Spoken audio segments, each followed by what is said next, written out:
Muy bien, pues vamos a empezar con nuestra última clase oficial de este semestre. Eh, Tenemos que revisar hoy estudios de corte, que es la última parte de estudios observacionales, y estudios experimentales, enfocándonos a ensayo clínico. Entonces, vamos a tratar de centrarnos en los aspectos más relevantes en cuanto a lo teórico de cada uno de estos diseños y espero que nos dé oportunidad de revisar al menos uno de los tres artículos que tuvieron que trabajar para la actividad entregable. Les hice ya comentarios de encuesta transversal, les hice comentarios de casos y controles. No sé si tengan alguna pregunta respecto a esos temas antes de pasar a estudios de corte y ensayo clínico. No, ¿No? ¿Todo bien? Bueno, de todas maneras, pues se van a dar cuenta que hay algunos aspectos que tendremos que ir retomando en los siguientes semestres, en el M2, en el M3, en el M4 van a estar utilizando todos estos apartados. Finalmente van a integrarlos también como parte del desarrollo de sus propios proyectos y pues lo que se espera es que tanto la parte estadística como la parte clínica pues queden enlazadas y finalmente les ayuden a generar conclusiones que sean válidas tanto para su población como para poder extrapolarlo. Entonces vamos a hablar, como les decía, primero de estudios de cohorte y respecto a estudios de cohorte hay cosas que tenemos que saber. Ya ustedes conocen plenamente que los estudios de cohorte finalmente forman parte de esta gran clasificación respecto a estudios observacionales, junto con la encuesta transversal, junto con los estudios de casos y controles. Y a veces al principio, cuando empezamos como a acercarnos a todas estas definiciones más teóricas de los diseños metodológicos, quizá es un poco confuso de cuándo es una cohorte, cuando se convierte en un estudio de casos y controles, por ejemplo, o en qué momento puedo decir que es una encuesta transversal, pero muchas de estas palabras pues tienen orígenes antiguos y no es la excepción para el término de cohorte. Este término es de origen latín y lo que significa es literalmente séquito o agrupación en cuestiones militares se utiliza o se utilizaba incluso para nombrar a un grupo de 500 personas, 500 hombres particularmente, que pues iban a ser enviados a batalla y pues algunos estaban en la primera, segunda, tercera línea, otros ni siquiera entraban directamente al conflicto, sino que se encargaban más de supervisar todos los movimientos y pues evidentemente transcurría la batalla y al final de este episodio pues determinaban qué pacientes sobrevivían, qué pacientes habían fallecido, cuáles quedaban con una lesión importante y por eso es que se toma este nombre, porque se empieza evaluando la condición inicial y aquí podríamos hablar de la exposición, en qué parte de la corte estaban localizadas las personas que tuvieron ciertos desenlaces y bueno, después de que sucede pues esta maniobra que podríamos considerar natural, determinamos qué es lo que ocurre con la muestra en cuanto para nosotros términos de salud y enfermedad. Y hay muchas clasificaciones, ustedes van a encontrar cortes geográficas, una de las más famosas, pues precisamente es una corte geográfica, que es la de Framingham, que además tiene características muy específicas respecto a migración, ¿no? Sobre todo, por eso se consideró esa población en particular. Cortes históricas de nacimiento, ambientales, en aquellos sujetos que están expuestos a una condición muy específica. Entonces, la realidad es que hay muchos tipos de corte e incluso, como platicábamos también en las sesiones previas, hay diseños que se pueden entrelazar entre sí. Las cortes pueden tener anidados estudios de casos y controles de forma adicional. Entonces, también es importante saber que en ciertas situaciones no basta con utilizar diseños simples, sino que se tienen que utilizar y considerar diseños más complejos, más robustos, que puedan generar información en distintos momentos a lo largo del seguimiento. Entonces les hablaba un poquito de la corte de Framingham, que empezó pues ya hace bastantes años. En el 2018 se cumplieron 70 años de que había dado inicio el seguimiento de esta población. Se han estudiado a muchísimos pacientes y han logrado responder de cierta forma, con algunas limitantes, claro. Muchas preguntas de investigación han logrado cumplir con bastantes objetivos que se han planteado y bueno, pues lo mismo puede ocurrir en el caso de cada uno de ustedes. Si ustedes empiezan a trabajar en una línea de investigación en particular y deciden hacer un seguimiento a través de estudios de cohorte, pues a lo mejor para la maestría el seguimiento es a un año, año y medio como máximo, pero en el futuro ese seguimiento puede expandirse, pueden incluir más participantes, pueden contestar otras preguntas de investigación e incluso integrar a otras personas a su equipo. Y lo más importante para hablar de los estudios de cohorte es la manera en la que se seleccionaba la muestra. También veíamos que, por ejemplo, para los estudios transversales, los estudios de casos y controles, pues prácticamente el análisis lo vamos a realizar de forma muy similar, posiblemente con diferencias particulares, porque sabemos que en casos y controles no podemos calcular prevalencias, lo que se calcula son odds o probabilidades, que es el término más sencillo, pero pues tiene que ver con cómo estoy seleccionando a los participantes que van a integrar mi muestra. En el caso de los estudios de cohorte, pues aquí la selección es a partir de la exposición. Yo voy a decidir qué grupo voy a considerar como expuesto y qué grupo voy a considerar sin la exposición. Porque, por ejemplo, para tabaquismo, ¿no? A lo mejor yo tengo en mente muerte, cáncer pulmonar, otros tipos de cáncer, etcétera. Entonces, tengo que plantear qué nivel de exposición es el que se necesita para que tengamos realmente una probabilidad mayor de desencadenar pues cierto resultado. Y aquí puedo encontrar, habitualmente decimos expuesto o no expuesto, pero incluso podría encontrar diferentes grupos a los que yo tendría que estratificar para definir ciertos niveles de exposición y asociarlos con un desenlace en específico. Entonces, aquí, característica de los estudios de cohorte, puedo estudiar una exposición, pero múltiples desenlaces. Y eso también lo hace distinto de los estudios de casos y controles, los estudios de encuesta transversal que veíamos anteriormente, donde en los estudios de casos y controles puedo investigar un solo desenlace, pero múltiples exposiciones, y en las encuestas transversales, pues puedo hacer una exploración más abierta de múltiples desenlaces y múltiples exposiciones al mismo tiempo. Entonces, para corte, una exposición, pero múltiples desenlaces que yo podría tratar de determinar durante el mismo seguimiento. Entonces, el diseño arquitectónico pues está conformado por el estado basal. Vamos a tener a los sujetos expuestos, a los participantes no expuestos, a una maniobra o exposición y pues vamos a estar evaluando un desenlace. Generalmente vamos a tener un desenlace principal y varios desenlaces adicionales que podrían formar parte de nuestro proceso de investigación. Adelante, Imer, por favor. Perdón, entonces aquí es donde siempre me sale la duda. Siempre entonces la corte es prospectiva, siempre. ¿No? Tenemos cortes retrospectivas también y ahorita vamos a platicar un poco más de eso, pero la diferencia radica precisamente en cómo yo selecciono a mis participantes. La corte prospectiva es la corte clásica, la que pues quizá nosotros tenemos en mente porque si voy a hacer un estudio de mortalidad en infarto agudo de miocardio, ¿no? Mi estado basal serían pacientes que tengan diagnóstico de infarto agudo de miocardio y ya yo decidiré la exposición o qué pacientes no la van a tener. Se me ocurre fibrinólisis versus pacientes que no se someten a fibrinólisis. Lo sigo en el tiempo y veo cuáles fallecen, cuáles quedan con secuelas cardiovasculares, etcétera. Entonces, esa sería una corte prospectiva. Yo estoy recibiendo a los participantes cuando todavía no presentan pues el desenlace, pero ya puedo saber a qué grupo de exposición pertenecen. En una corte retrospectiva hablamos de revisar la información a partir del expediente clínico.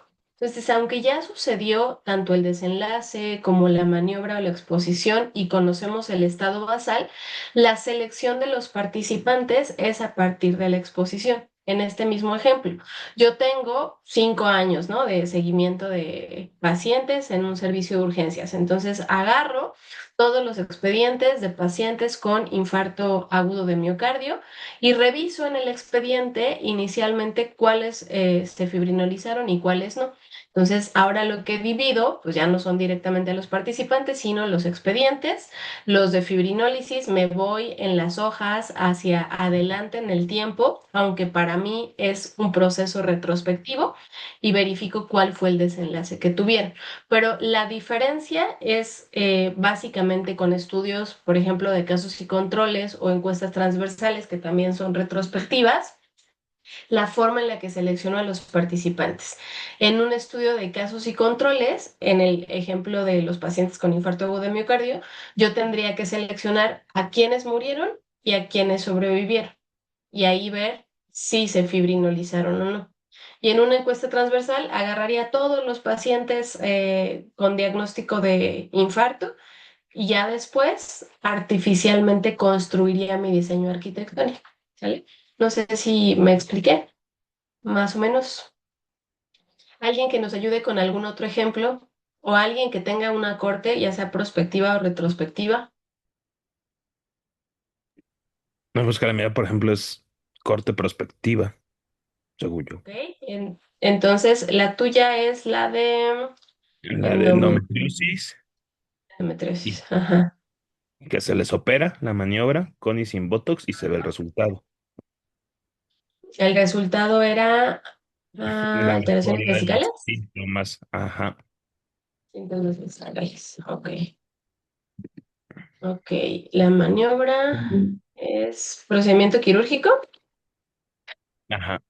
versus tratamiento conservador o es otro tratamiento quirúrgico. No, son dos quirúrgicos, el quirúrgico Ah, como son dos. estándar y el Botox. Ok. Quirúrgico. Vamos a ponerle innovador.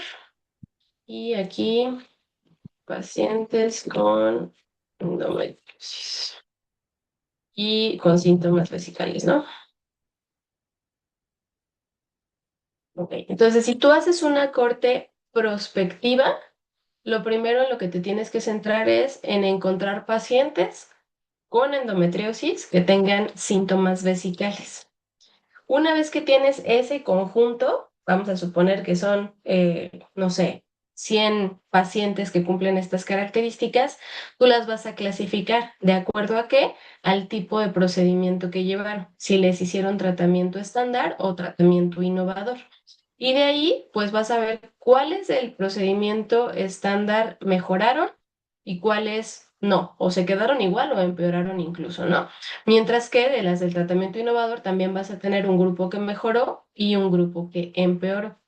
Entonces, ¿qué harías tú si generaras una corte retrospectiva? No seguirías a las pacientes en el tiempo. Ahorita tu seguimiento prospectivo, ¿a cuánto tiempo lo tienes planteado? Un año y medio. Año y medio, o sea, 18 meses. Pero resulta que ya estás en el M2 de la maestría.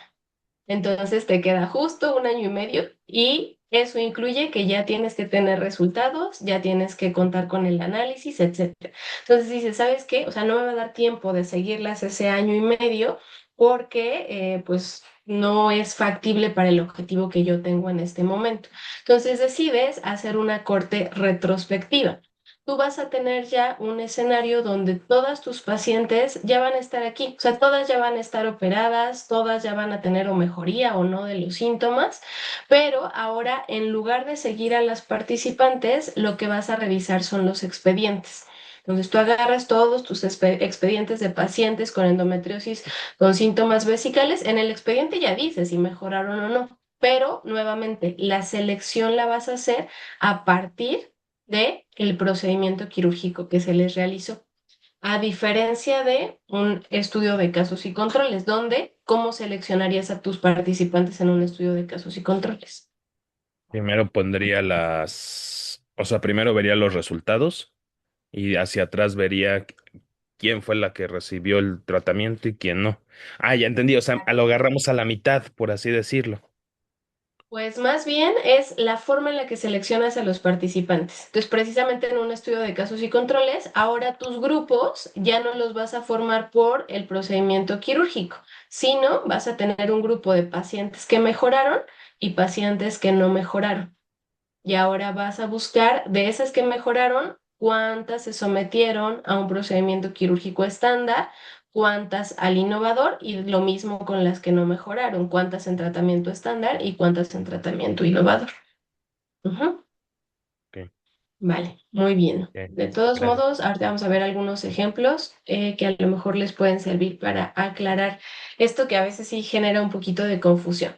Entonces, como vimos, la ventaja o una de las ventajas de los estudios de corte es que nos permite determinar la ocurrencia de uno o más desenlaces, cosa que con los estudios de casos y controles no podemos hacer.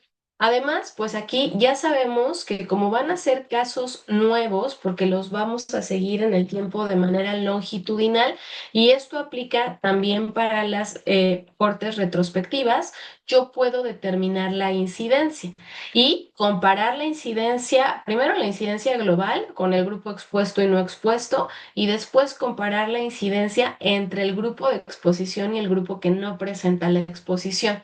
Y este seguimiento, que ya vimos, puede ser prospectivo, literalmente de que llegan las participantes y yo las sigo en el tiempo, o retrospectivo hasta que pasa una serie de cosas. Primero, que ocurre el evento. Dos, que el participante fallezca por razones propias del proyecto, porque a lo mejor ese es el desenlace que yo estoy buscando, o por otra causa, cuando el participante decide que ya no quiere formar parte del estudio o finalmente cuando yo planteé que el estudio termine.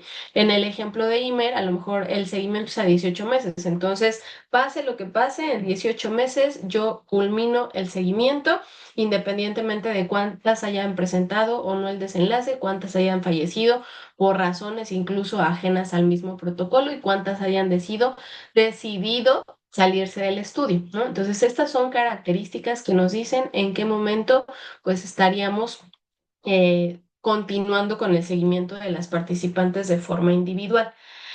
Y ya que tenemos nuestro diseño arquitectónico, también tenemos que mencionar que no solamente tenemos cortes prospectivas y retrospectivas, sino, para hacer todavía todo un poco más complejo, hay cortes ambispectivas, donde yo tengo un seguimiento retrospectivo habitualmente considerando la exposición y un seguimiento prospectivo a lo largo del tiempo para verificar cuál es el desenlace. Entonces, ¿quién nos ayuda con este ejemplo de Imer a plantear cómo sería una corte ambispectiva?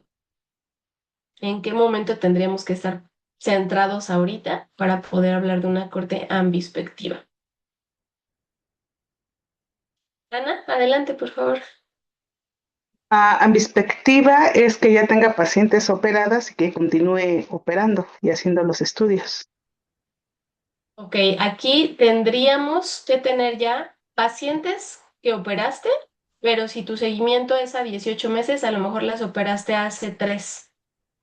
¿No? Mm, Entonces, ya tienen la exposición, ya tienes tu grupo de operadas versus no operadas, pero eso acuérdense es observacional porque aquí no vamos o sea, la selección de a qué procedimiento se va a someter a cada participante es decisión del médico, no decisión del investigador, no va a haber una aleatorización, por eso no es un ensayo clínico.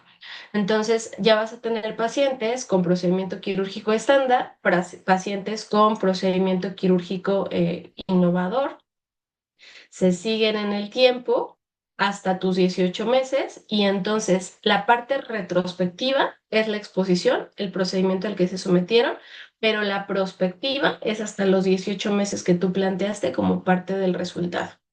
¿Sale? Entonces, de esto, no sé si haya dudas de por qué es observador y un estudio observacional y no un estudio experimental. Ana.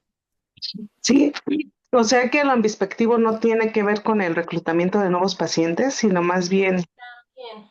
Sí, también puede ah, ser, depende de cómo lo estén planteando. Si, por ejemplo, mi seguimiento yo lo establezco del 2023 al 2027, pues van a tener una parte retrospectiva y una parte prospectiva. Ujú. Araceli, por favor. Doctora, ¿sí me escuchan? Sí. Sí. Sí, Yo Ara. ahí tengo una duda, entonces ahí sería con, por ejemplo, una de las características de los pacientes que ingresamos a la corte es que asegurarnos que no tienen el desenlace. Ujú. Entonces, en el caso de estos pacientes con seguimiento ambispectivo, para cuando estamos tratando, cuando es una maniobra como la que dice Imer, pues es bastante claro. Pero Ujú. para los pacientes, para una exposición en los pacientes ambispectivos, ¿hay más posibilidad de que exista sesgo o no es así? En una corte ustedes siempre tendrán que hacer por lo menos dos mediciones. En la primera es cuando ustedes van a asegurarse de que el participante esté libre del desenlace y es un criterio de inclusión ineludible. Si el participante ya tiene el desenlace, pues obviamente no lo podrían incluir en una corte prospectiva. Tendrían que verificar que estuviera libre del desenlace. No sé si tengas un ejemplo para o algo en particular que te venga a la mente para desarrollarlo a partir de la exposición que a lo mejor tienes ahorita presente.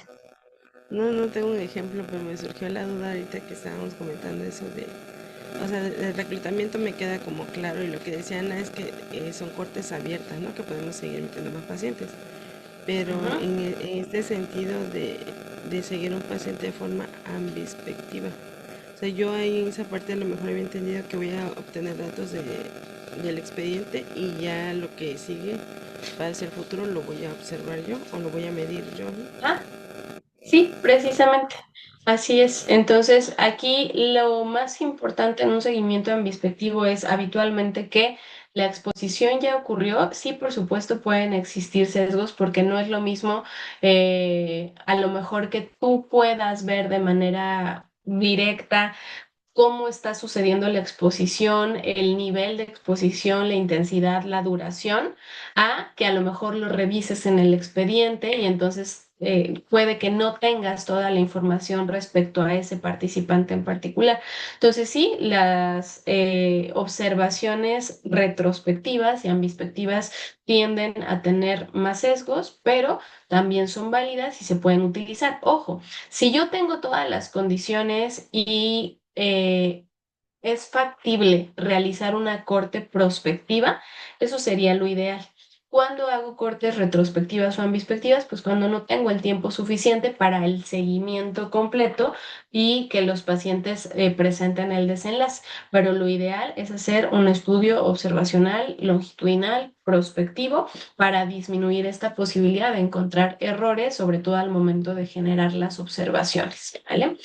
Entonces, bueno, pues aquí vamos a tener presente siempre que el monitoreo de los participantes hacia el desenlace, pues tendrá que ser a partir de la exposición, pero esa vigilancia puede ser prospectiva, puedo hacerla de forma retrospectiva o puedo hacerla ambispectiva, como hemos comentado hace un momento. Y lo que vamos a terminar generando son grupos, grupos de pacientes que cumplan con los criterios de selección, que tengan o no tengan la exposición y de cada uno de estos grupos que presenten o que no presenten el desenlace. Y finalmente, igual que en los estudios de casos y controles, igual que en la encuesta transversal, vamos a generar una tabla de 2 por 2 donde yo tenga pacientes expuestos, pero que sí presentan el desenlace, expuestos que no presentan el desenlace, no expuestos que presentan el desenlace y no expuestos que no presentan el desenlace para generar el análisis de incidencia y hacer una comparación entre el grupo de exposición y el grupo que no presentó la exposición inicialmente. ¿Ok? Entonces, si hago una corte retrospectiva, pues todo ese seguimiento yo lo hago hacia el pasado, porque ya ocurrió, pero el monitoreo artificial, digamos, es de cierta manera hacia adelante también en el expediente y en la manera en la que yo lo voy revisando. Y hablaban ya de esta otra clasificación, cortes cerradas o fijas y cortes dinámicas o abiertas. Las cortes fijas o cerradas, yo no puedo incluir más participantes una vez que termine el periodo de reclutamiento. Hago mi selección en expuestos, no expuestos y los sigo en el tiempo para determinar si presentan o no el desenlace. No puedo incluir nuevos participantes, pero es muy probable que pierda sujetos. ¿Por qué? Porque pues deciden terminar su participación, porque fallecen, porque se mudan a otro lugar donde no los puedo seguir, etcétera. Entonces, las cortes fijas van a tener generalmente una pérdida de participantes y esta es la razón por la cual cuando utilizamos este diseño en particular se sugiere incrementar el tamaño de muestra. Si ustedes calculan el tamaño de muestra por una diferencia de proporciones, habitualmente se incrementa aproximadamente un 10% del tamaño de la muestra que obtuvieron para pues solventar estas pérdidas de seguimiento que van a tener a lo largo del tiempo. Y entre más largo sea el seguimiento, pues más probabilidades existen de que esa pérdida de participantes sea más alta. Mientras que en las cortes dinámicas, pues sí podemos incluir nuevos participantes a lo largo del tiempo. Por supuesto que también va a haber algunos otros participantes que salgan del estudio en momentos específicos. Y aquí, en cuanto a el análisis, ¿qué consideran que será lo más importante? ¿Qué diferencia fundamental? ¿Cómo harían ustedes el análisis para una corte fija o para una corte dinámica? La incidencia global y la incidencia acumulada es la diferencia. Ok, Sí. incidencia acumulada, ¿sí? En las cortes fijas y en las dinámicas, ¿cuál usaría? ¿En la tasa de incidencia? Ajá. Tasa de incidencia o densidad de incidencia que tiene que ver con tiempo persona. Ujú. Entonces, en las cortes fijas, este seguimiento va a ser el mismo para todos los participantes. En el caso de IMER, el seguimiento va a ser a 18 meses para todas las pacientes. Mientras que si yo tuviera una corte dinámica o abierta, a lo mejor hay pacientes que se incorporan al estudio mucho más tardíamente que las que yo incluí en primera instancia. Entonces las voy siguiendo en el tiempo y cada paciente va a contribuir con un número diferente de meses, semanas, años, días, lo que ustedes establezcan como el tiempo que van a utilizar para considerar este seguimiento. Entonces, el diseño de corte, pues tenemos a la población en riesgo que cumple con las características que hemos considerado para la selección de los sujetos. Tienen que tener consentimiento informado si es una corte prospectiva, porque a pesar de ser un estudio observacional, pues el paciente tiene la posibilidad de generar esta decisión de incluirse o no en el proyecto. Decidimos quiénes van a estar expuestos y quiénes no van a estar expuestos. Y para esto tengo que hacer definiciones claras. ¿A qué le voy a llamar exposición y qué sujetos van a estar libres de la exposición? ¿Alguien más tiene alguna otra corte que tenga o en el que consideren niveles diferentes de exposición? Porque el de IMER es sí o no, ¿no? ¿Se Yo, operó bajo técnica A o se operó bajo técnica doctora. B? ¿Quién? A ver, adelante, Liliana. La mía es evaluar hemorragia intraventricular en recién nacidos prematuros, moderados y Ujú. tardíos, que tengan múltiples factores de riesgo. Contemplé al final Ok. 6 factores de riesgo que según la literatura, en lo proyectado en los más pequeños, pues son como que los que tienen más peso. Ujú. ¿Y que uno de esos factores cuál es? Coriamnionitis materna, Ujú. ruptura prematura de membranas, ventilación mecánica, aplicación de surfactante, asfixia y... Ay, ya se me olvidó el otro. Ok, no te preocupes. Bueno, muy bien. Vamos a quedarnos ahorita con, ¿te parece ruptura prematura de membranas? Entonces, Ajá. ¿cuáles van a ser tus participantes expuestos? ¿Cómo vas a definir a los participantes expuestos? Pues todos los que hayan tenido ruptura prematura de membranas, que es definida por aquella ruptura de membranas antes del inicio del trabajo de parto o en el pretérmino. antes de las Ok, 36 exacto. semanas de Entonces, gestación. tenemos ya claramente definido cuáles van a ser los participantes que se consideren expuestos y cuáles los que estén sin la exposición. En el caso de aplicación de surfactante, por ejemplo, ¿tienes una dosis establecida? No, es aplicación o sin Cualquiera. aplicación, ujú, cualquiera. Ok, porque hay algunos fármacos incluso que podrían considerarse también dependiendo de la dosis. Ujú. ¿Y qué opinan de este estudio de Liliana? Porque dijimos que las cortes son para una exposición y múltiples desenlaces. Entonces, ¿qué opinan de que ella tenga 6 factores asociados con un desenlace que es hemorragia intraventricular? ¿Se puede, no se puede?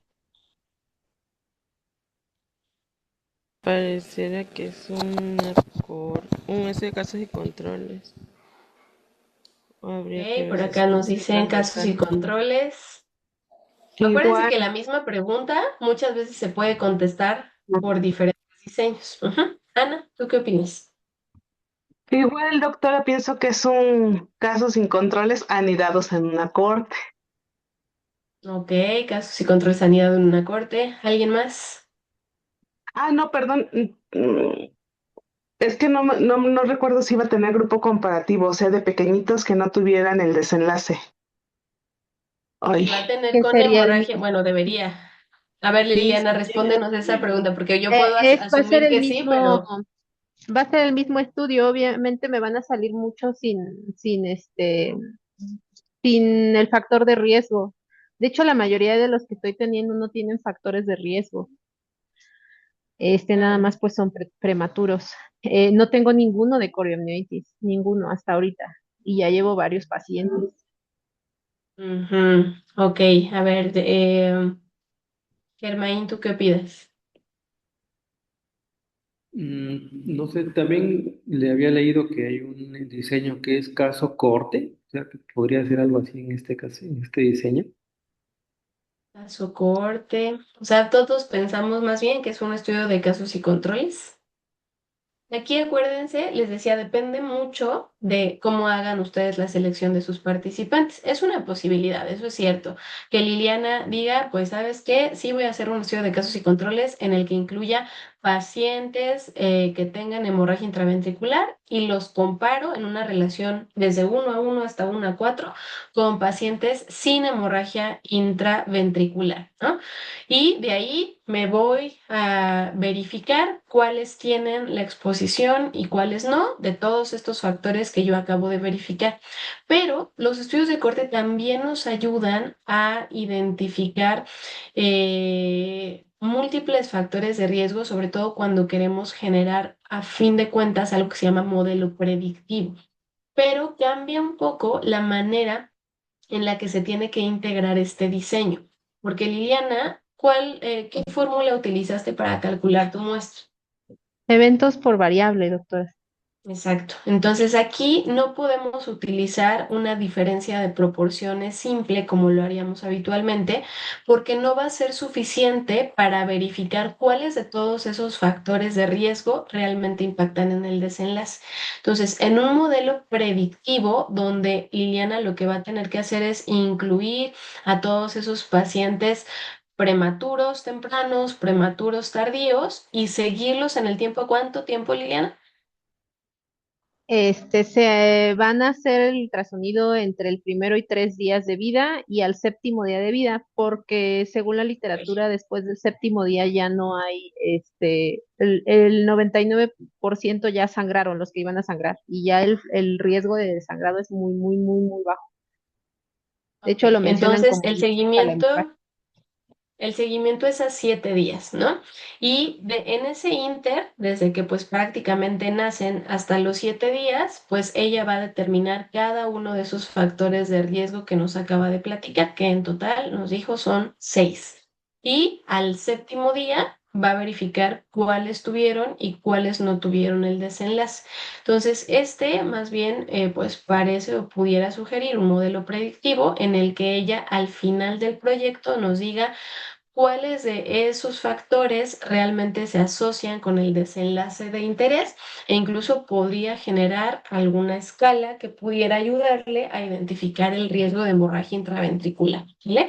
Pero aquí pues no vamos directamente a seleccionar a los participantes por una exposición en específico, sino que sí lo seguimos en el tiempo, pero dentro de estos va a haber muchos que no tengan la exposición o los factores de riesgo y algunos otros que sí los presenten y en los que podemos verificar cuál es el desenlace final que se está generando. Muy bien, ese fue un buen ejemplo para hablar un poquito más de los estudios de corte y otras opciones que tenemos al momento de integrarlos. Los estudios de cohorte, como sí tenemos claro en qué momento ocurrió la exposición y que el desenlace la está siguiendo, pues básicamente nos permiten integrar causalidad, no solo asociación, sino aquí ya podemos de forma más robusta identificar causalidad, aunque pues sabemos que eso idealmente viene de estudios experimentales donde se controlan otras variables. Ventajas y desventajas. Las desventajas más importantes de los estudios de corte es que necesitan mucho tiempo habitualmente, aunque esto dependerá del desenlace que ustedes estén estableciendo. Pero en cuanto a las ventajas, pues también encontramos algunas importantes, como que podemos calcular directamente la incidencia. Si podemos calcular la incidencia, entonces podemos determinar riesgo relativo como nuestra medida de asociación y podemos obtener directamente algunas medidas de efecto. Podemos tener reducción absoluta de riesgo, reducción relativa de riesgo. Podemos encontrar ya incluso número necesario a exposición o, pues, cuando hablamos de intervenciones, número necesario a tratar para verificar a cuántos participantes necesito exponer para encontrar un desenlace. Y les decía, aquí sí es necesario que se establezcan los niveles y la duración mínima de la exposición. ¿Cuándo yo voy a decir que un participante está expuesto? Para tabaquismo es muy común, ¿no? Entonces, generalmente es fuma o no fuma, pero no es lo mismo que fume 30 cigarros al día a que fume un cigarrillo por semana o por mes. Entonces, tendrán que definir cuál va a ser la exposición que ustedes consideren. Criterios de elegibilidad. Incluir siempre a participantes que se encuentren en riesgo de presentar el desenlace. Por ejemplo, con Liliana, si desde el primer momento que hace el ultrasonido, a lo mejor al día 1, ya ve datos de hemorragia intraventricular, pues tendrá que definir si esos participantes pueden seleccionarse o no. No sé si se pueda que nazcan ya con hemorragia intraventricular, a lo mejor sí, ¿no? Pero quizá esos bebés ya no podrían formar parte del estudio si yo quiero evaluar el desenlace a 7 días. Entonces también definirán si están o no en riesgo de presentar el desenlace. Y también tiene que haber homogeneidad. ¿Se acuerdan a qué nos referíamos con homogeneidad? Que la población sea homogénea, que sean similares. Que el grupo de no expuestos, exacto, se parezca en todo al grupo expuesto, excepto precisamente en la exposición y que tengan el mismo riesgo potencial de presentar el evento. Esto quiere decir, yo no puedo seleccionar participantes en el grupo expuesto de 90 años y en el grupo no expuesto de 60, ¿no? Si mi desenlace es muerte, evidentemente va a haber una diferencia. Entonces aquí también tengo que procurar que pues tengan el mismo riesgo potencial de presentar el evento y también la misma oportunidad de ser diagnosticados en ambos grupos, que esto pues lo van a ver más a detalle en el M2 de cómo el generar mediciones dispares pues también puede impactar en detectar o no el desenlace. Y aquí al evento de interés podemos asignarle diferentes posibilidades, que sea un evento fijo, que sea un evento múltiple, que haya un cambio en una medida de función o que realmente estemos utilizando un desenlace intermedio. Entonces, ¿quién me da un ejemplo de un evento fijo? Rapidísimo. ¿Cuál sería un Vivo evento o fijo? muerto. Exacto. Solo nos podemos morir una vez, ¿no? Entonces, muerte es un evento fijo. Eventos múltiples, Morbilidad, Infarto de miocardio, por ejemplo. ¿cómo cuál? estancia hospitalaria, Infarto.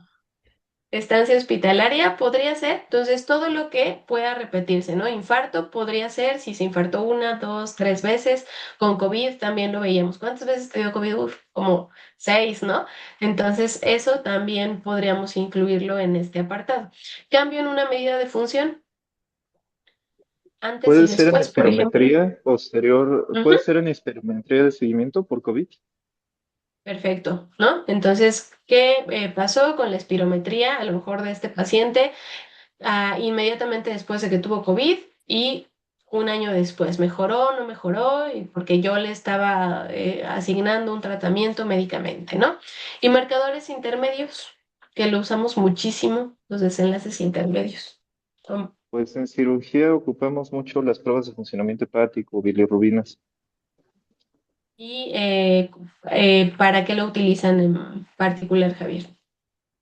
POSEPRE, por ejemplo, o posexploración de vía Ujú. biliar para ver si ya se destapó una vía biliar que remite al patrón colestésico.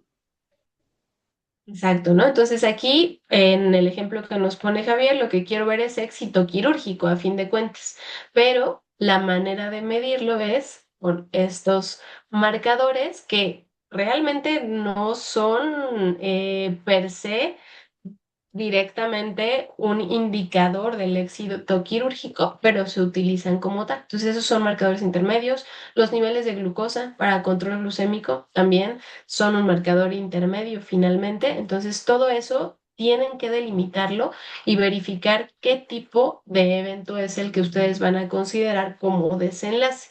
El periodo de seguimiento, pues también lo van a decidir ustedes. Lo más importante es que prevean que en un estudio de corte, sobre todo en un estudio de corte prospectivo a largo plazo, se van a tener pérdidas.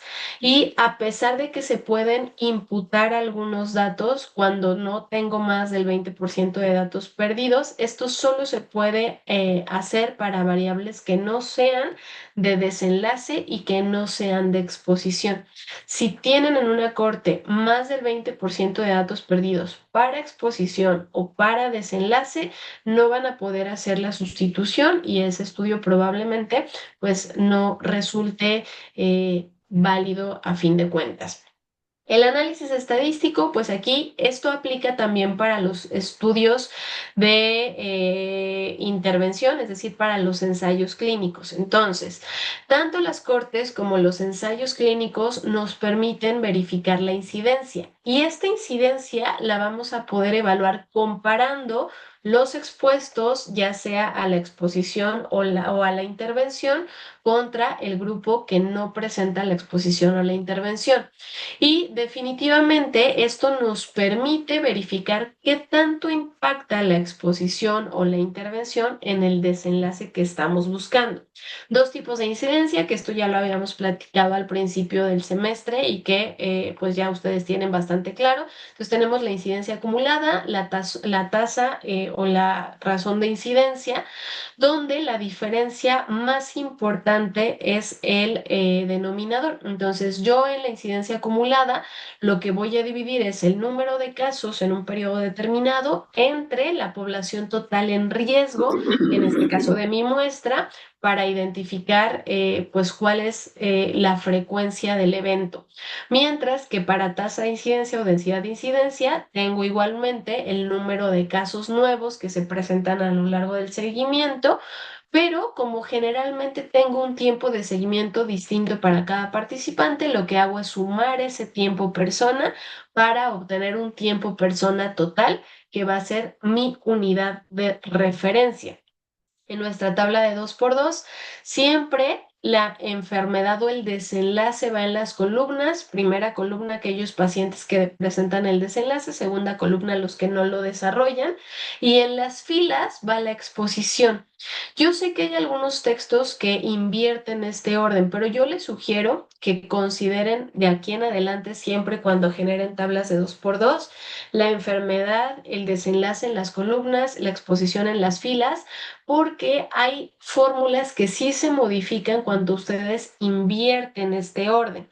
Lo ideal sería que independientemente del orden, ustedes pudieran establecer de dónde vienen los datos y que sea cual sea el orden de la tabla de 2x2, pues pudieran definir la incidencia respecto a la exposición con los parámetros que se están observando en esta tabla. Entonces, el riesgo relativo va a ser nuestra medida de asociación para estudios en los que podamos determinar incidencia, o sea, cohortes, tanto prospectivas como retrospectivas y ambispectivas, y ensayos clínicos. La fórmula es incidencia en el grupo expuesto entre la incidencia en el grupo no expuesto, y al igual que para el OR, 1 es mi valor de no diferencia, porque eso implicaría que la incidencia en el grupo expuesto y la incidencia en el grupo no expuesto son exactamente iguales. Cuando tengo valores por debajo de 1, eso habla de que mi incidencia en el grupo expuesto es menor que la del grupo no expuesto y por lo tanto es un factor protector. Cuando tengo valores por arriba de la unidad, entonces considero que esto es un factor de riesgo porque la incidencia en el grupo expuesto es más alta que la que encontramos en el grupo que no presenta la exposición. Aquí abajito les dejo la fórmula para el intervalo de confianza del 95% del riesgo relativo. Si se dan cuenta, pues tiene que ver con el valor del riesgo relativo, con el valor de cada una de las casillas de esta tabla de 2x2, pero nuevamente ya habíamos visto que si lo calculamos en OpenEpi o incluso en SPSS, estos valores se arrojan de manera automática, ¿vale? Entonces aquí vemos una tabla de 2x2, pero me la voy a saltar porque ya tenemos muy poquito tiempo y si quisiera ver algo de ensayo clínico. Entonces, las medidas de efecto van a ayudarnos a identificar eh, cómo se modifica el desenlace con base en la exposición. Y son las que finalmente nos ayudan a determinar la efectividad de la intervención o de la exposición. ¿Por qué hablamos de efectividad? Pues porque habitualmente se compara con otra cosa que suele ser el tratamiento estándar, ¿no? Entonces, en el caso de Imer, nos decía, pues voy a comparar el tratamiento quirúrgico que se ha hecho por siempre con este nuevo tratamiento innovador que se está poniendo a lo mejor de moda en los servicios de urología, ¿no? Y son mucho más evidentes para ensayo clínico controlado aleatorizado, pero también se suelen utilizar medidas de efecto para determinar el impacto de ciertas exposiciones en desenlaces muy puntuales. De estas también ya platicamos: reducción absoluta de riesgo, reducción relativa de riesgo y número necesario a tratar. En la reducción absoluta de riesgo, ya habíamos dicho que es una resta, tal cual es una diferencia real entre lo que ocurre con el grupo expuesto y el grupo no expuesto. ¿Qué dijimos que es la condición para que yo pueda calcular la reducción absoluta de riesgo? Un factor protector también. Exacto, que el riesgo relativo esté por debajo de la unidad y por lo tanto se esté comportando como un factor protector. Por otro lado, la reducción relativa de riesgo nos habla también de una disminución del riesgo asociado con la exposición, pero siempre tomando como base al grupo que no tiene la exposición o al grupo control. Y aquí podemos encontrar porcentajes que vayan desde el 0 hasta el 100. Entre más amplio sea el margen, pues por supuesto pensaremos que también el impacto es mayor, pero no podemos interpretarlo de manera aislada, siempre tendremos que considerarlo junto con la reducción absoluta de riesgo para verificar pues el impacto real de esta exposición. Y el número necesario a tratar, fórmula 1 entre reducción absoluta de riesgo, y este nos lo va a arrojar en cuántos pacientes tengo que tratar para evitar un desenlace o cuántos pacientes tengo que exponer para evitar un desenlace. Números cercanos a 10 se consideran buenos parámetros y un impacto grande en el desenlace. Entre más se aleje el número necesario de tratar del 1, pues menos efectiva es la intervención, ¿no? Entonces, si tengo un número necesario de tratar de 1, eso es lo ideal. Entre más grande sea ese valor, menos efectiva podríamos considerar la intervención en la exposición que se está generando. Entonces vemos este ejemplo donde tengo el estudio A, el estudio B, un grupo control y un grupo de intervención. Vamos a hablar un grupo sin exposición y un grupo con la exposición. En el estudio A, 71% de incidencia en el grupo sin la exposición versus 18 en el grupo con la exposición. Aquí, factor protector, con una reducción absoluta de riesgo de 53%, una reducción relativa de 75% y un número necesario de tratar de 2. Mientras que en el estudio B, aunque la reducción relativa de riesgo sigue siendo del 75%, la reducción absoluta es solo del 6%, 8 menos 2, con un número necesario a tratar que está en 17. De estos dos estudios, el estudio A es el que demuestra mayor efectividad, a pesar de que la reducción relativa de riesgo es la misma para ambas exposiciones. ¿Vale? Entonces, esto respecto a estudios de corte, perdónenme si me fui rápido, pero necesitamos ver también ensayo clínico. Entonces, ¿dudas de esto? ¿Algo que no haya quedado claro? Voy a tener que ver el video, doctora. Yo. Sobre, por ejemplo, también tenemos que calcular lo de la fracción atribuible poblacional y proporcional, o esa no tiene mucha importancia al realizar este tipo de Sí, estudios. de hecho, la fracción atribuible sería el equivalente de la reducción absoluta de riesgo, pero cuando la exposición incrementa la probabilidad del desenlace. Entonces, cuando tengan una reducción, un riesgo relativo por arriba de 1, no pueden calcular reducción absoluta, reducción relativa de riesgo ni número necesario a tratar. Lo que calculan ahí es la fracción atribuible y el número necesario, pero a dañar. O sea que, por ejemplo, si nuestro RR sale en 1.65, la fracción atribuible sería del 65%. Ahí tendrían que ver más bien la diferencia con el valor del grupo no expuesto. Supongamos que la incidencia en el grupo expuesto es de 8.5 y en el grupo no expuesto es de 7.5. Entonces, la incidencia basal es de 7.5, porque no importa esta exposición, los pacientes o la población va a tener una incidencia del 7.5. ¿Cuánto incrementa ese riesgo? 1. Entonces, tu fracción atribuible será de 1. Ok, esa no se Más que expresa en por el riesgo porcentaje. relativo. Esa no se expresa en Sí porcentaje. pueden expresarla en porcentaje, sería un incremento de 1 punto, de 1%. Depende de cómo lo quieran determinar ustedes, ¿vale?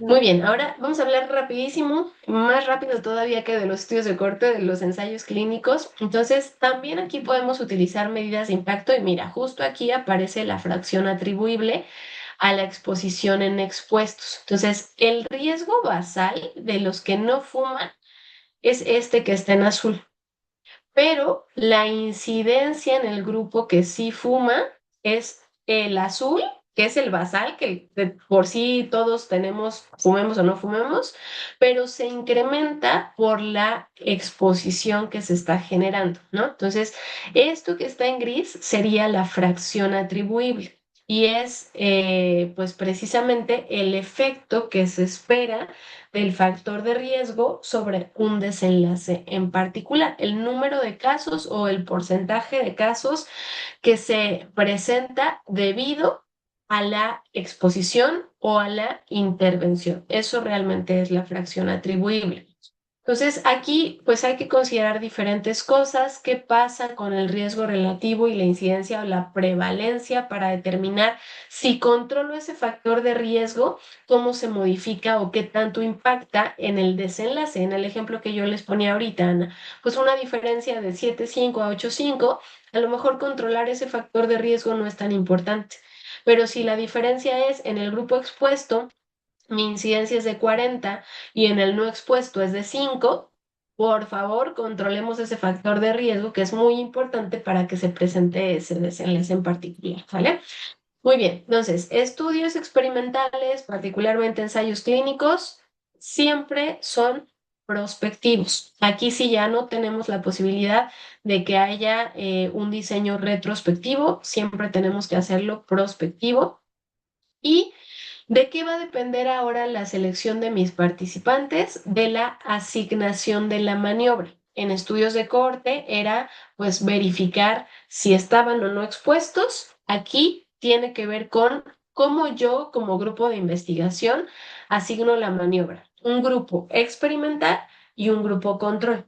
Puede ser que mi grupo control sea contra nada directamente, que sea contra placebo, que sea contra tratamiento estándar o que sea contra otra intervención innovadora. ¿De qué va a depender eso? De la fase en la que nos encontremos en la investigación. Pues generalmente las primeras fases nos hablan de seguridad y después vemos la eficacia. Entonces, la seguridad se contrasta habitualmente contra placebo. ¿Por qué? Porque yo quiero ver qué tantos efectos secundarios o adversos se generan con la intervención comparado con placebo, que teóricamente no tendría por qué generar efectos secundarios o adversos. La aleatorización es sumamente importante y tenemos que optar por métodos que realmente aseguren que cualquier participante que cumpla con los criterios de inclusión pueda quedar asignado a uno o a otro grupo. Hay programas que se utilizan para eso, que son gratuitos y que nos aseguran esa aleatorización de manera bastante efectiva. Y nos sirve sobre todo para investigación evaluativa, determinar la eficacia, la efectividad y la eficiencia de las intervenciones.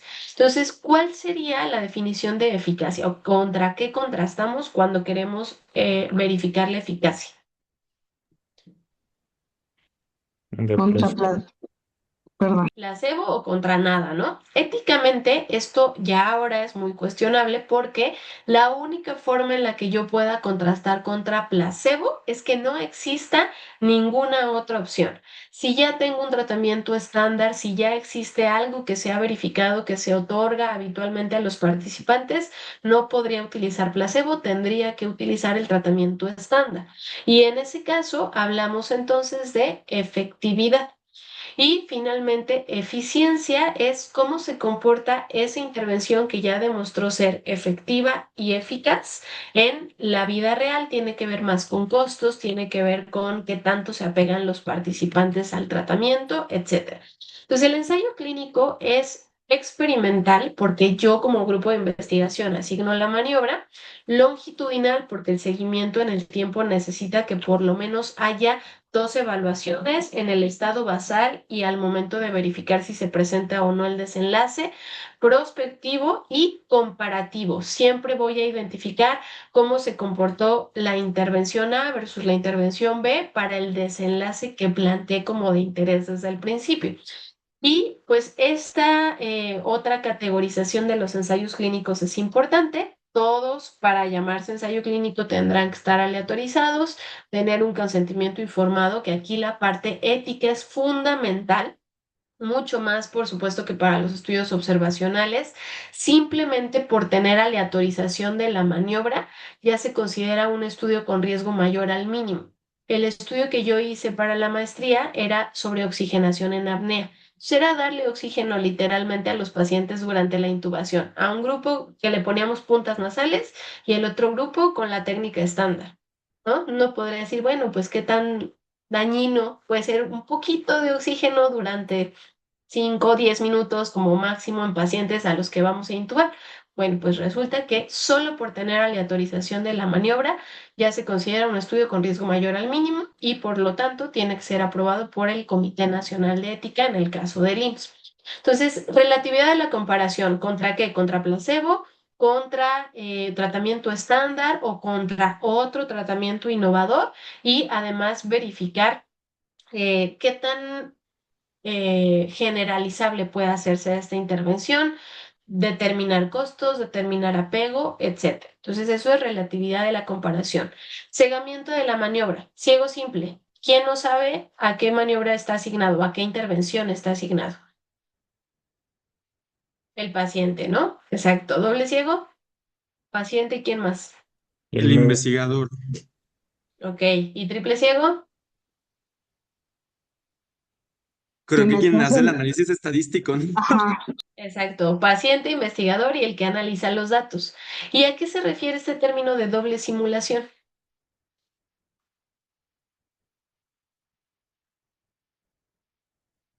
que se deja un tiempo de lavado entre los tratamientos. No.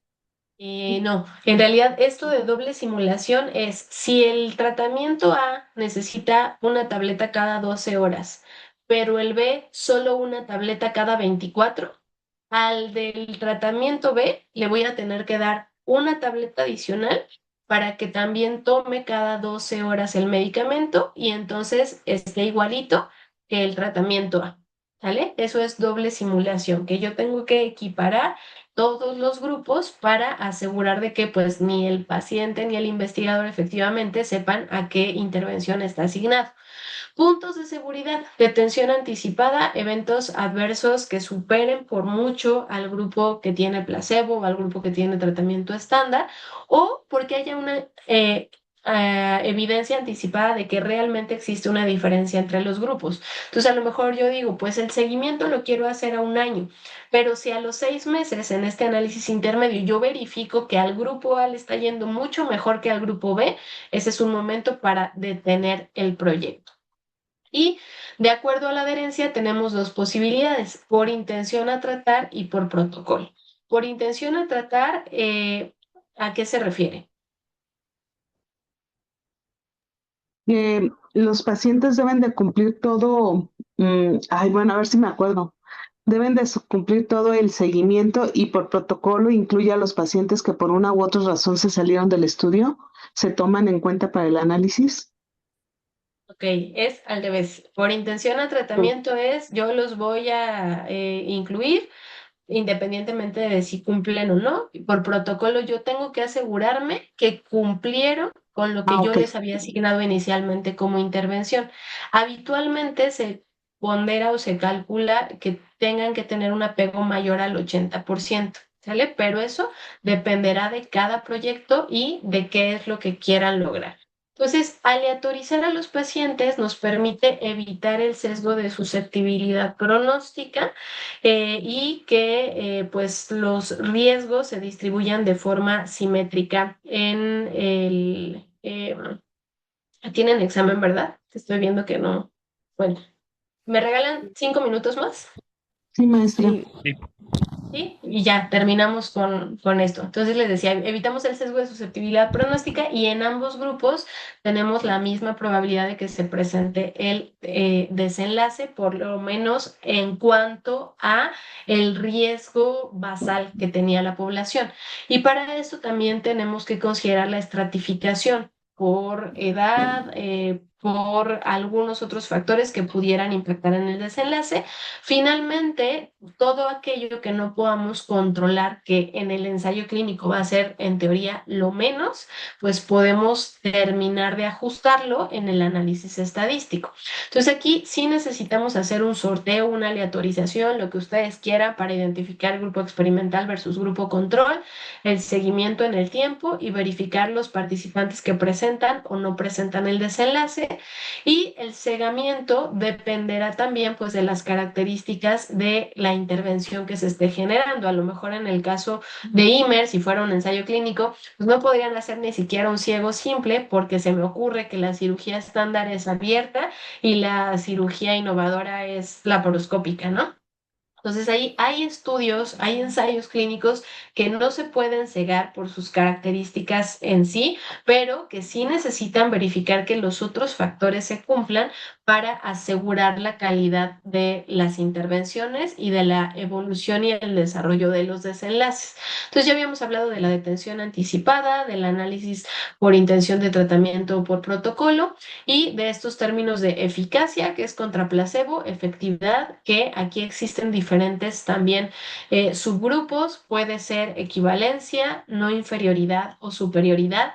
En general, se sugiere que se empiece por equivalencia equivalencia, perdón, por no inferioridad, equivalencia y finalmente superioridad, para que no se pierdan pasos al momento de generar evidencia. Y la eficiencia es más bien el impacto de esta maniobra aplicado ya directamente a la comunidad. Ahora, lo que mencionaba Ana Lilia también es muy importante. Tenemos dos tipos de estudio de ensayo clínico que debemos de tener en mente. Uno es el diseño paralelo, donde yo voy a tener un grupo experimental, un grupo control y lo sigo en el tiempo, ¿no? Y verifico si presentan o no presentan el desenlace. Pero también es posible que yo encuentre diseños cruzados, donde voy a necesitar un periodo de lavado. Entonces, ¿qué sucede aquí? El grupo uno, al que yo someto inicialmente a la intervención, después de ese periodo de lavado, que dependerá de la intervención específica que estén utilizando, va a cambiar ahora a un grupo sin intervención. Y por el contrario, el grupo que inicialmente había considerado como grupo control, que no tenía intervención y placebo, después del periodo inicial, se somete a un periodo de lavado y finalmente, pues lo pasamos ahora al otro brazo, que es el grupo de intervención. Entonces, estos diseños cruzados se reservan habitualmente para cuando tenemos desenlaces múltiples. El ejemplo clásico es para pacientes con cefalea, ¿no? Entonces, un paciente que tiene migraña, en el primer momento se le asigna un tratamiento analgésico, el tratamiento analgésico A, y se observa cómo se comporta esta crisis de migraña. Se deja un periodo de lavado que puede ser de días, semanas o meses, dependiendo de cada intervención. Entonces aquí vamos a decir que lo dejamos una semana sin tratamiento. Y cuando presenta otra crisis de migraña, pues ahora lo dejamos con el tratamiento B y vemos cómo se comporta, ¿no? Entonces estos son estudios cruzados que también pueden llegar a ser de utilidad para ciertos desenlaces. Y bueno, no me voy a meter demasiado en consentimiento informado, muchas cosas que se tienen que revisar, pero pues las irán viendo también más a detalle en ética, igual que en los estudios de cohorte, donde yo puedo evaluar la incidencia de forma directa. Para los ensayos clínicos puedo evaluar incidencia, puedo evaluar riesgo relativo, puedo determinar reducción absoluta de riesgo, reducción relativa de riesgo y número necesario a tratar en caso de que la intervención sea un factor protector, o la fracción atribuible y el número necesario a dañar en caso de que estemos ante un factor de riesgo. Hay 4 fases de los ensayos clínicos. De forma general, y la quinta fase es en la que ya se extiende a la comunidad para verificar pues cómo se comporta en el mercado en relación con otros productos existentes. Pongan en sus diseños este flujograma que les va a ayudar mucho a identificar pues toda la evolución y el criterio de la selección de sus participantes. Y acuérdense que éticamente hay muchas responsabilidades, tanto del investigador como del patrocinador hacia el paciente. Esta presentación las dos, la de corte y esta, se las subo a Classroom para que la puedan ver con detenimiento. Y para ensayos clínicos tenemos Consort como nuestro punto de referencia. Entonces, así como teníamos START para, por ejemplo, los estudios de prueba diagnóstica, tenemos Consort para ensayo clínico, que es una referencia para determinar los puntos de calidad mínimos necesarios para desarrollar estudios experimentales, ¿vale? Bueno, no sé si tengan dudas, preguntas, algo que no haya quedado claro. Discúlpenme por la premura. Fue un semestre atípico, en realidad no sé por qué fue tan corto. Si se dan cuenta, pues no alcanzamos a terminar el temario, pero bueno, los comentarios de los artículos se los voy a hacer llegar por Classroom esta misma semana. Y ahora viene la pregunta interesante, que es: ¿cuándo vamos a hacer el examen? El jueves. Jueves, ¿no? Ya no jueves. Ah, ok, entonces el jueves a las 8 de la mañana lo van a tener en Classroom. Van a tener 24 horas para responderlo, es tiempo suficiente para que todos tengan oportunidad. Por favor, háganlo de manera individual y las calificaciones se las hago llegar el lunes de la siguiente semana, ¿vale? Pues yo les agradezco muchísimo realmente su paciencia y su presencia cada martes. Les deseo muchísimo éxito en los siguientes semestres. Seguro nos vamos a seguir viendo por ahí en alguna otra materia y cualquier cosa en la que les podamos ayudar con sus proyectos. Si quieren, incluso que nos reunamos en Zoom para una asesoría con algo que se atoren, que a veces pasa, ¿no? A veces ya cuando estamos ya haciendo el análisis, de, ay, sí me acuerdo que tenía que calcular ORs, pero ahora ¿cómo lo hago, no? Entonces, con toda confianza, escríbanos y programamos ya sea asesorías, que nos manden sus proyectos y les demos retroalimentación, lo que ustedes necesiten. Aquí estamos a la orden. Me gustó de verdad muchísimo trabajar con ustedes. Y bueno, pues en el CAIC siempre es un gusto poder contactarlos. Tienen mi teléfono, tienen mi correo, entonces cualquier cosa, pues estamos más que dispuestos a seguirlos acompañando, ¿vale? El jueves entonces tendrán su examen en Classroom, por favor respóndanlo, cuiden que no se pase la hora porque se van a dejar de recibir actividades después del tiempo que se especifique. Y pues nada, muchísimas gracias por todo, que tengan excelentes vacaciones y nos vemos seguramente el Gracias. semestre siguiente. Muchas gracias. Bye, que Gracias. estén muy Gracias. bien. Gracias por Ustedes, todo. Hasta cuídense luego. mucho. Muchas gracias, Gracias. Nos vemos. Muchas gracias. El examen. Bye. Bye.